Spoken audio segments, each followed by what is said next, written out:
Welcome to my channel. Jangan lupa subscribe, like, dan komen. Happy watching. Semalam dengan janda bab 11. Mata-mata.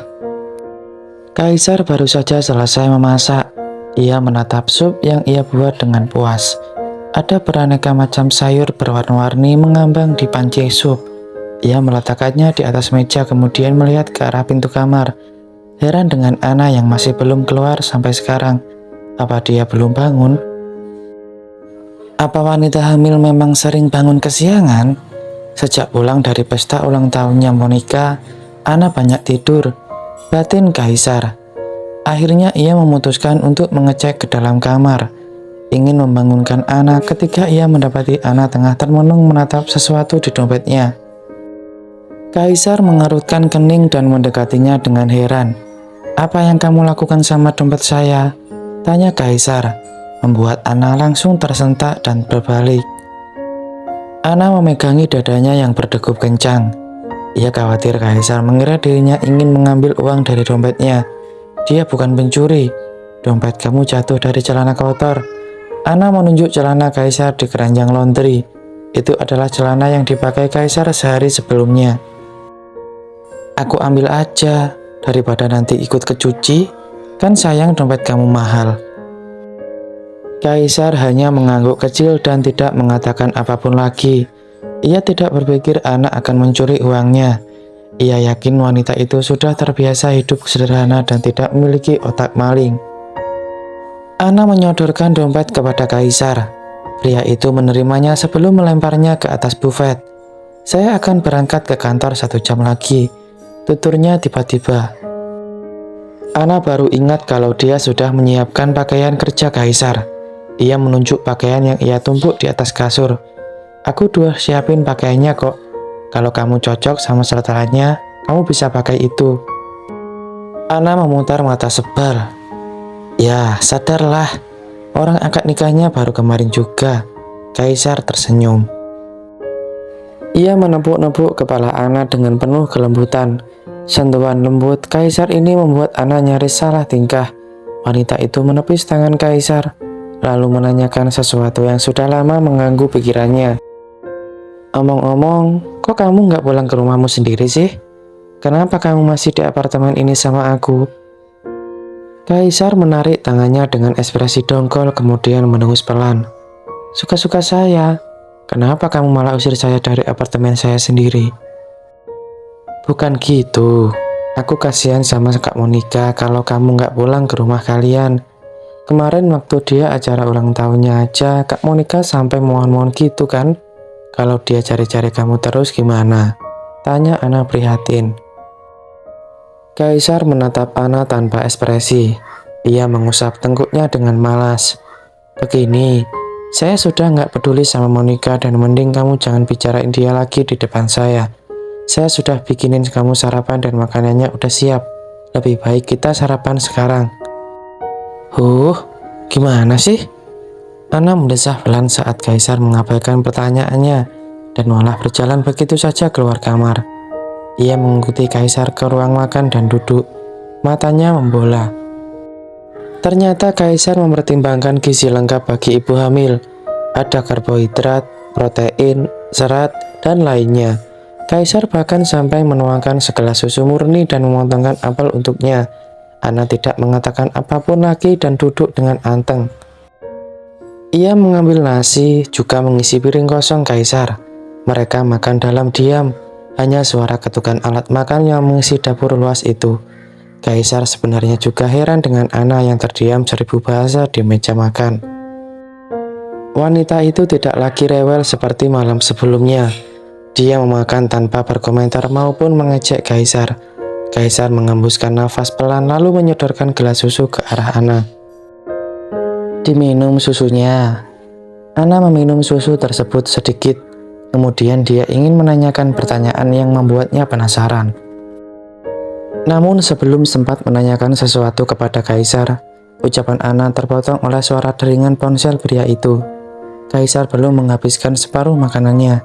Tetapi sudah ada yang memanggilnya pagi-pagi. Ia yakin itu orang kantor sehingga ia menganggap itu adalah panggilan penting. Namun, saat nama Monica muncul di layar ponselnya, Kaisar langsung menekuk wajahnya. Ia menatap ponsel itu dengan tatapan kosong sebelum menggeser tombol merah, menolak panggilan tersebut. Setelahnya ia malah memasang mode pesawat supaya wanita itu tidak bisa menghubunginya lagi. Ana mengangkat kedua alisnya bingung. Kenapa nggak diangkat? Karena bukan panggilan penting, jawab Kaisar cuek. Ia lanjut memakan sarapannya, tidak mempedulikan tatapan penasaran Ana terhadap dirinya.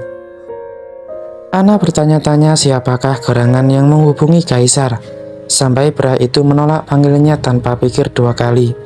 Ia ingin bertanya lagi, tapi Kaisar tampak tidak ingin diganggu. Selesai makan, Ana menghabiskan susu di gelasnya dengan perasaan lega. Ia mengambil garpu plastik untuk makan apel yang dipotongkan Kaisar, kemudian menumpuk piring kotor menjadi satu. Aku mau cuci piring dulu, kamu kan udah masak, kamu bisa siap-siap ke kantor, kata Ana kemudian berjalan menuju wastafel dan mulai mencuci piringnya.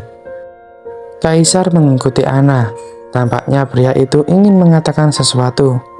Ana, mulai sekarang kamu harus ikut ke kantor saya. Hah? Ana langsung berhenti mencuci piring. Tangannya dipenuhi busa dan ia menyalakan keran untuk membilas busa-busa tersebut. Kenapa? Aku kan nggak tahu apa-apa soal perusahaan kamu. Kok mendadak banget kasih taunya? Kamu ingat waktu itu saya perkenalkan diri kamu ke ibunya Monica sebagai sekretaris saya. Meski bohongan, tapi saya ingin kamu jadi sekretaris saya sungguhan. Saya tidak mau membuat mertua saya curiga. Akan jadi semakin pelik urusannya nanti. Jelas Kaisar menjelaskan kepada Ana tentang tujuannya membawa ke kantor. Ana menghembuskan nafas panjang. Ia membasuh piring kotor dengan sabun cuci lagi dan berkata dengan murung. Jujur saja ia sedikit bingung dengan keputusan Kaisar. Ia pikir wacana sekretaris itu hanya akan terdengar di pesta ulang tahun Monica. Tapi kamu kan udah punya sekretaris. Mau kamu apain sekretaris lama kamu? Dia pastinya lebih profesional dan berpengalaman daripada aku yang hanya lulusan SMA. Apa salahnya punya dua sekretaris sekaligus? Salah Kaisar sebelum Ana berceloteh lebih jauh. Lagi pula kerjaan saya juga banyak. Saya juga punya beberapa cabang perusahaan. Menurut saya, normal-normal saja membawa kamu sebagai sekretaris baru. Terus gimana kerjaanku nanti? Kamu kan tahu aku nggak boleh kecapean. Aku masih hamil muda. Ana mengomali keputusan Kaisar yang seenak jidat. Kaisar terkekeh lalu bersandar di tembok sebelah Ana. Pekerjaan kamu? Gampang. Tugas kamu cuma duduk sambil melihat saya bekerja. Saya nggak akan kamu suruh-suruh kamu melakukan pekerjaan berat. Saya juga tahu batasan wanita hamil. Kemudian ia mengembuskan nafas panjang. Ia sudah mengatur pembagian tugas antar Ana dan sekretaris lainnya beberapa jam yang lalu. Itu sebabnya ia bangun pagi-pagi sekali dan memutuskan untuk membuatkan sarapan Ana setelahnya. Dan soal sekretaris selama saya, kamu nggak perlu sungkan, biar itu jadi urusan saya. Ya sudahlah kalau emang itu yang kamu mau. Emangnya aku bisa apa? Kan harus nurutin ucapan suami, ucap Ana dalam hati. Ia menahan komentar bernada meledek itu untuk dirinya sendiri dan merampungkan acara cuci piringnya. Kaisar yang masih memperhatikan Ana di belakangnya teringat bahwa Ana tidak memiliki pakaian formal. Pakaian wanita itu terbilang kasual. Bahkan untuk gaun saja Kaisar sudah membelikannya beberapa. Ana benar-benar wanita paling simpel yang pernah ia temui sepanjang hidupnya. Saya berubah pikiran. Jangan ke kantor hari ini. Kamu bisa mulai besok saja, kata Kaisar lagi. Ana tersentak dengan perubahan rencana Kaisar. Ia melemparkan serbet ke konter dapur dan mendejakan lidah sebal. Apalagi, kamu kan sudah suruh aku ngelakuin ini, itu. Masih ada yang kurang. Iya, Kaisar merogoh dompet yang tadi ia ambil dari kamar. Kemudian mengeluarkan benda pusakanya dari barang mahal itu. Kamu belum punya baju formal untuk dipakai ke kantor kan? Kamu bisa belanja hari ini. 2 pengawal yang kemarin saya janjikan akan menemui kamu. Dan ini, Kaisar mengulurkan sebuah kartu hitam black card dari dompetnya. Kartu keramat yang hanya dimiliki oleh orang-orang kaya seperti Kaisar. Ia meletakkannya di telapak tangan Ana yang langsung tremor. Ia menyeringai kecil lalu menjentik dahi wanita itu dengan tatapan angkuh. "Kamu pakai ini, pergunakan sebanyak yang kamu mau, Ana." Ana hanya bisa melongo menatap benda keramat itu di telapak tangannya. Apa ini tidak berlebihan? Di tempat lain, di balik salah satu pohon yang tumbuh di luar gedung apartemen, seorang pria tampak fokus mengintai satu persatu orang yang lewat. Pria itu berulang kali membicara informasi yang dikirimkan padanya. Sebelum mengecek wajah-wajah orang yang terlalu larang di luar gedung apartemen mewah itu. Pria itu mengenakan sebuah teropong kecil untuk mengawasi dari kejauhan. Tidak berselang lama, ia bisa melihat seorang pria berbadan tegak berjalan menuju parkiran mobil. Pria itu memeriksa informasi di ponselnya sekali lagi. Ia tersenyum lebar saat mengetahui bahwa pria itu mirip seperti foto yang dikirimkan padanya. "Oh, ternyata dia yang namanya Pak Kaisar, suaminya klien," gumam pria itu dengan penuh kemenangan. Ia mengamati bagaimana mobil Kaisar perlahan meninggalkan parkiran apartemen dengan kecepatan tinggi. Pria itu segera membuka ponselnya dan mencari di dalam riwayat panggilannya. Sebuah nomor asing berada di daftar teratas dan ia segera menghubunginya, melaporkan situasi di sekitar lokasi target tinggal. "Misi akan segera dimulai, Nyonya,"